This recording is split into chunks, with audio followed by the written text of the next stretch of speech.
السلام عليكم ورحمة الله وبركاته.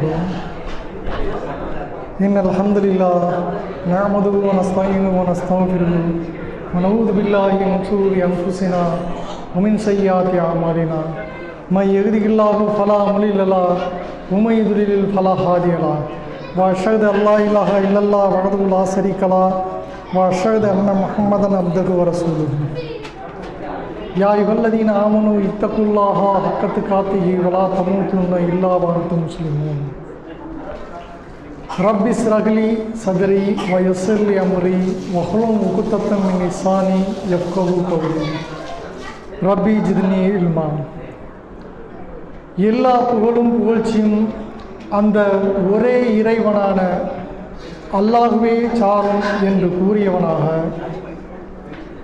அந்த ஏக இறைவனின் சாந்தியும் சமாதானமும் உங்கள் மீதும் என் மீதும் நம் குடும்பத்தார்கள் மீதும் என்றென்றும் நின்று நிலவட்டுமாக என்று பிரார்த்தித்தவனாக அல்லாஹு ரப்புல் ஆலமீன் இந்த அகிலங்களை மனிதனுக்காகவே படைத்தேன் என்று சொல்லும் இறைவன் அந்த மனிதனை தன்னை வணங்குவதற்காகத்தான் படைத்தேன் என்றும் சொல்கிறான். என்ன சொல்றாங்களா? இந்த அகிலங்கள் அனைத்தையுமே இந்த மனிதனுக்காகத்தான் நான் படைச்சேன்னு சொன்னா, அதே அல்லாஹ் அந்த மனிதனை என்னை வணங்குவதற்காகத்தான் படைச்சேன் அப்படின்னு சொல்லிட்டு தன் திருமுறையில சொல்லி காமிக்கிறான். அப்ப அந்த மனிதன் இந்த உலகத்தில் எவ்வாறு வாழ்கிறான் என்பதை காண்பதற்காக வளரும் பிள்ளைகளும் வார்த்தெடுக்கும் பெற்றோர்களும் என்ற தலைப்பில் நாம் சில செய்திகளை காணவிருக்கிறோம். அல்ஹம்துலில்லாஹ்.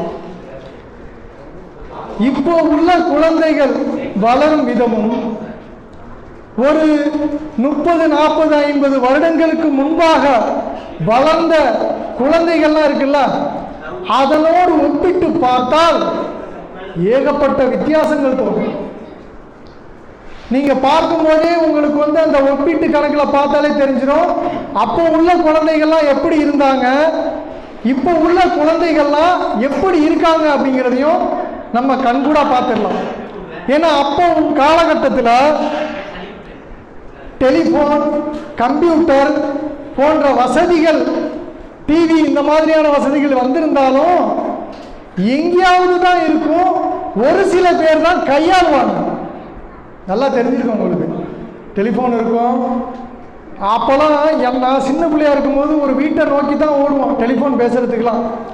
ஒரு வீட்டில் இருக்கும், எனக்கு தெரிஞ்சு ஒரு 2 வீட்டில் 3 வீட்டில் தான் இருந்துச்சு இந்த கருப்பூரில். அப்போ அந்த வீட்டுக்கு தான் போவோம். டிவி பார்க்கறதுக்கு கூட அந்த ஒரு சில வீட்டை நோக்கி தான் போவோம். எப்படி அந்த காலகட்டம் இருந்துச்சுன்னா, அந்த டிஜிட்டல் காலகட்டம் அப்படிங்கிறது அப்ப அதிகமான முறையில் வரல. அதே நேரத்தில் அனாச்சாரமான ஆடல் பாடல்கள், கூத்து கும்மாளங்கள், இன்னும் காதல் என்னும் பெயரில் காமம், போதை, கற்பழிப்பு, கொலை, கொள்ளை இதுவெல்லாம் பார்த்தோம் அப்படின்னா அதிகமா இருக்காது. ஒரு சில இடங்கள்ல நம்ம பார்க்கலாம். நம்ம பார்த்தோம் என்னாலே இதெல்லாம் எப்படி இருக்கும் அப்படின்னா ஒரு சில ஏரியாக்கள்ல தான் இருக்கும். அதை கூட நம்ம எப்பயாவது அந்த பேப்பர் படிக்கும் போது, அந்த டிவி படிக்கும் போது நம்ம பார்ப்போம். ஆனா அதையெல்லாம் அடிச்சு தூக்கி சாப்பிட்டா மாதிரி என்ன ஆயிடுச்சு, இந்த காலகட்டம் டிஜிட்டல்ங்கிற பேர்ல மாறி போச்சு. எப்படி மாறி இருக்கு தெரியுமா? பெரிய திரையில் இருந்து தொடங்கி சின்ன திரை, கடைசியில குட்டி திரை கையில வந்துருச்சு. இதுதான் இப்போ உள்ள கலாச்சாரம். இந்த கலாச்சாரங்கள் இப்படி ஆனதுக்கு அப்புறம் மனிதனுடைய வாழ்க்கை மாறி போச்சுங்க. அப்ப மனிதன் என்ன பண்றான், அந்த பிள்ளைகளை வளர்க்கும் விதத்தில் கவனக்குறைவா போயிடுறாங்க. அந்த கவனக்குறைவா போறதுல உதாரணமா சில பேரை சொல்லலாம். நம்ம சமுதாய மக்களே உதாரணமா சில பேர்கள் இந்த கேடுகட்ட அந்த அனாச்சாரங்கள்ல மூழ்கி போனவர்களாம் இரட்டை சகோதரிகள். நீங்க பார்த்துருக்கலாம், ரொம்ப ஃபேமஸ் ஆனாங்க. எப்படி வந்தாங்க?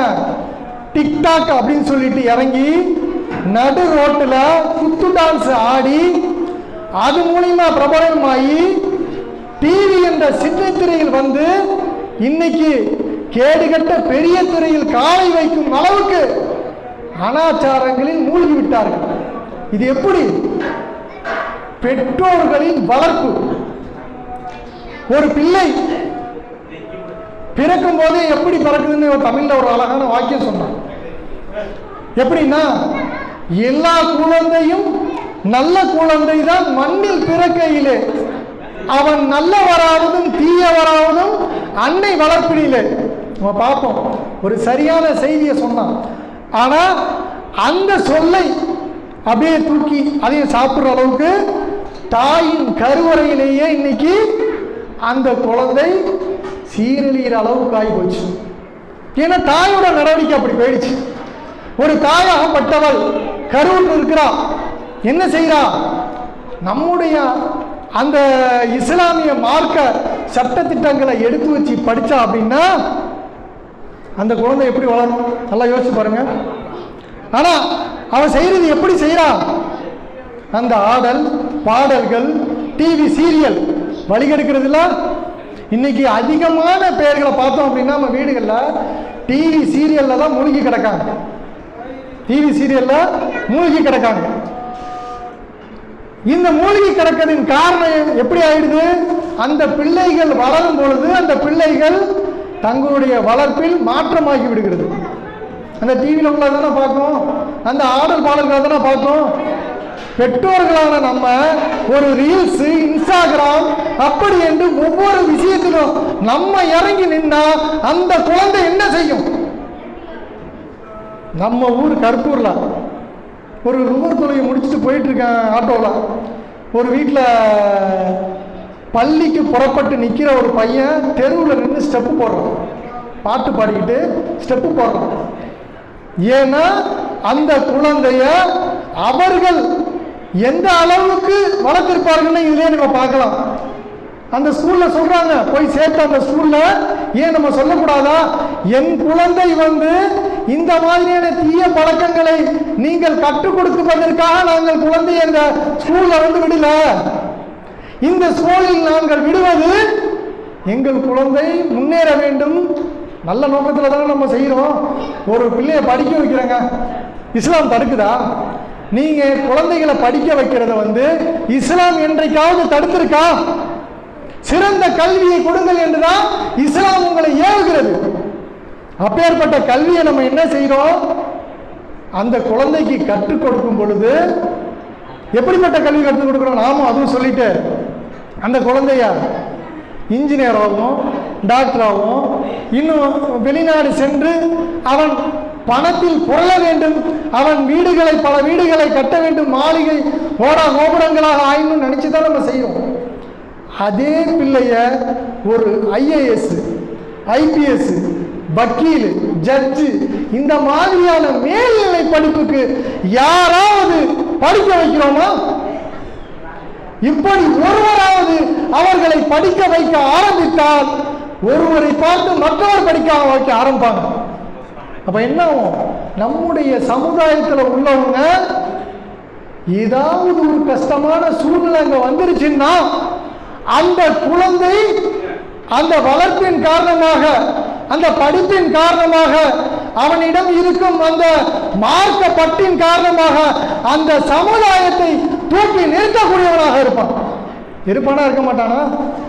நம்ம இன்னைக்கு என்ன பண்றோம்? ஸ்கூல்ல சேர்த்துட்டு நம்ம புள்ள படிக்கிறான், அவன் படிக்கிறத கூட நம்ம சரியா பார்க்கறது இல்ல, படிக்கிறது கூட சரியா பார்க்கறது இல்ல.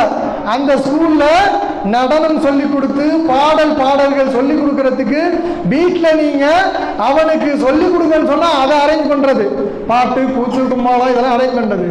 ஆனா அதே பிள்ளைய பள்ளிக்கு அனுப்பணும்னு எத்தனை பெற்றோர்கள் நினைச்சிருக்கோம்?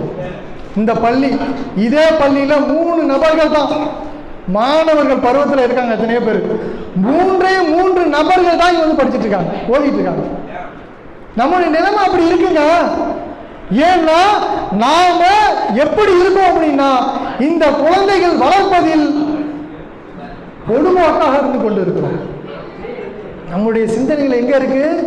டிவி சீரியல்ல இருக்கு, இன்ஸ்டாகிராம்ல இருக்கு, என்ன ரீல்ஸ்ல இருக்குது. ஒவ்வொரு தாய் தந்தையர்களும் பொறுப்பாளிகள் என்பதை நபிகள் நாயகம் ஸல்லல்லாஹு அலைஹி வஸல்லம் வந்து சொல்றாங்க. உங்களில் ஒவ்வொருவரும் பொறுப்பாளர் ஆவார், தன் பொறுப்புக்கு உட்பட்டதை பற்றி அவர் விசாரிக்கப்படுவார். நபிகள் நாயகம் ஸல்லல்லாஹு அலைஹி வஸல்லம் சொல்றாங்களா இல்லைங்களாங்க? நம்ம தெரிஞ்சிருக்கோம்ல, படிச்சு பார்த்துருக்கோம்ல ஹதீஸ்ல. அப்ப படிக்கிற நம்ம என்ன செய்யணும்? அந்த பிள்ளைய சரியான முறையை வளர்க்குறவர்களாக இருக்கணும். ஆனா இப்போ உள்ள காலகட்டத்தில் நம்ம பார்த்தோம் அப்படின்னா ஒரு பெரிய ஒரு குறிப்பே இருக்குது. என்ன அப்படின்னா, இந்த குழந்தைகள் இப்படிலாம் வளர்றாங்களா, இப்படிப்பட்ட குழந்தைகள் படிப்புக்காக பள்ளிக்கூடங்கள் போறாங்கல்ல, அவங்கள ஒரு சர்வே எடுக்கிறாங்க.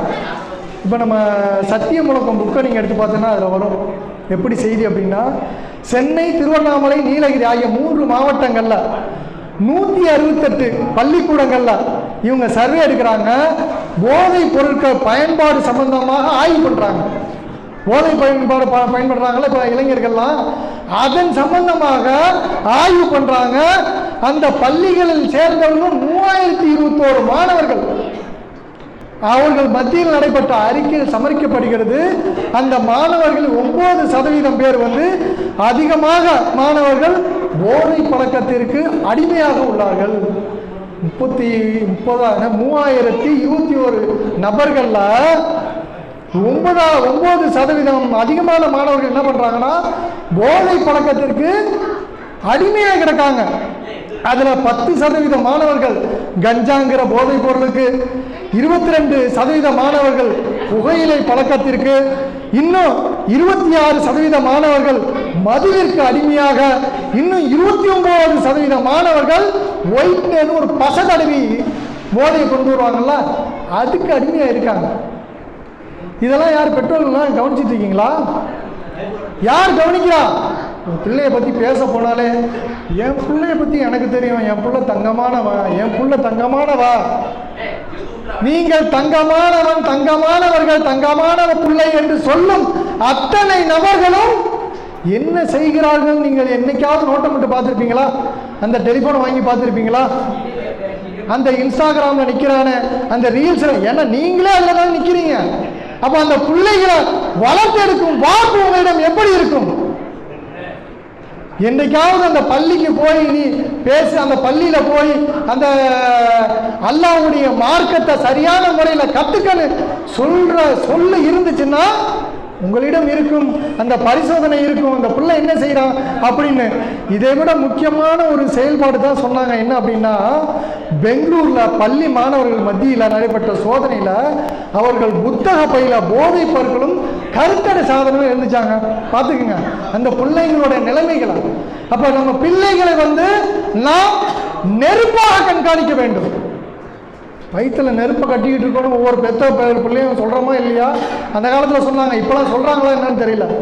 என் பிள்ளைய வந்து வளர்க்குறத வந்து வயிற்றுல நெருப்பை கட்டிக்கிட்டு வளர்க்குறோம்ப்பா அப்படின்னு சொன்னாங்க ஒரு நேரம். ஆனால் இப்போ என்ன பண்ணுறாங்க? அந்த பிள்ளைகளை வளர்க்கும் விதத்தில் கோட்டை விட்டு விடுகிறார்கள். நபிகள் நாயகம் ஸல்லல்லாஹு அலைஹி வஸல்லம் அவர்கள் ஒரு சமயம் தன்னுடைய பேர குழந்தைகள் விளையாண்டுக்கிட்டு இருக்காங்க. எப்படிப்பட்ட இடத்துல அப்படின்னா, அந்த பள்ளி மஸ்ஜித் நபவி பள்ளியில் இந்த ஜக்காத்து வசூல்லாம் நடக்கும். அப்படி வசூல் நடந்து அங்கே குவியல் குவியலாக பேரித்த பணங்கள்லாம் குமிச்சு வச்சிருப்பாங்க. அந்த இடத்துல நின்று விளையாடிட்டு இருக்காங்க. அப்போ ஹசன் ஹுசன் இருவரில் ஒருவர் என்ன பண்ணுறாங்கன்னா, அந்த பேரித்தம்பழத்தை எடுத்து வாயில் போட்டுடுறாங்க. வாயில் போட்டு என்ன பண்ணுறாங்க? சாப்பிட்றாங்க. அதை பார்த்து நபிகள் நாயகம் ஸல்லல்லாஹு அலைஹி வஸல்லம் உடனே சென்று அந்த பேரித்தம்பழத்தை எடுத்து பிடுங்கி போட்டுட்டு, இது நம் குடும்பத்திற்கு ஹராமானது என்று உனக்கு தெரியவில்லையா? இப்படி அழகா சொல்றாங்க பாருங்க. இது நம்ம குடும்பத்துக்கு ஹராமானது அப்படின்னு சொல்றாங்க. நம்முடைய செயல்பாட்டில், நம்முடைய வாழ்க்கையில் இந்த மாதிரி ஹராமான செயல்பாடுகள் ஒரு குழந்தை செஞ்சுக்கிட்டு இருக்கான் அப்படிங்கும் போது அதை பார்த்துட்டு இது ஹராமப்பா, ஹலாலான இடத்துல போய் நீ வீட்டில் நீ இருந்து செய்கிறத விட ஒரு பள்ளியில் போய் நீ அதை மார்க்கத்தை சரியான முறையில் கற்றுக்கன்னு எத்தனை பேர் சொல்லியிருப்போம். கொஞ்சம் சிந்திச்சு பார்க்கணும். அல்லாஹ் ரப்பல் ஆலமீன் தன் திருமறையில் சொல்லும் போது தான் சொல்றான், நம்பிக்கை கொண்டோரே உங்களையும் உங்கள் குடும்பத்தினரையும் நரகை விட்டு காத்து கொள்ளுங்கள். எவ்வளவு அழகா சொல்றான் பாருங்க. உங்களையும் உங்களுடைய குடும்பத்தினரையும் நரகை விட்டு காத்து கொள்ளுங்கள். ஏன்னா அந்த நரகமானது மனிதர்களையும் ஜின்களையும் கற்களையும் கொண்டு நிரம்பக்கூடியது. அப்பேற்பட்ட நரகத்திற்கு அஞ்சு கொள்ளுங்கள் அல்லாஹ் தன் திருமறையில சொல்றான். அந்த அந்த ஒரு அச்சத்தை நம்முடைய குழந்தைகளுக்கு நம்ம விதைச்சிருப்போமா? எப்படி நம்ம குழந்தைக்கு விதைக்கிறோம்?